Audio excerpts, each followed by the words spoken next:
Après cette volte avant, voyons donc maintenant la volte arrière qui est un mouvement similaire, c'est-à-dire que l'on va aussi tourner le dos au partenaire dans un mouvement tournant, mais cette fois en rendant la distance, donc en partant vers l'arrière.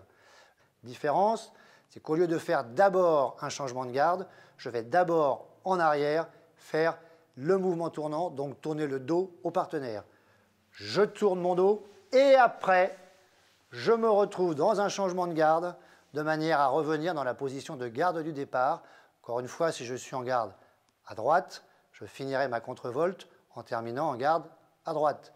Si je suis gaucher, je finirai, et en garde à gauche, je finirai ce mouvement tournant en garde à gauche. Nous sommes en position, pareil que dans la volte avant, les bras vont servir de balancier, donc votre bras armé va faire un large mouvement à l'intérieur du corps, de manière à donner le mouvement tournant vers l'arrière et permettre de tourner le dos au partenaire. Volte arrière, changez de garde et en garde.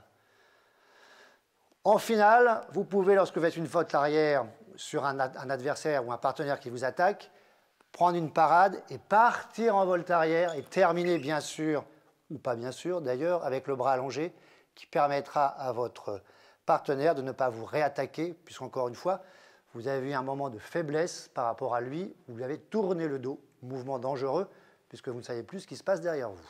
En garde, volte arrière. Très bien en garde.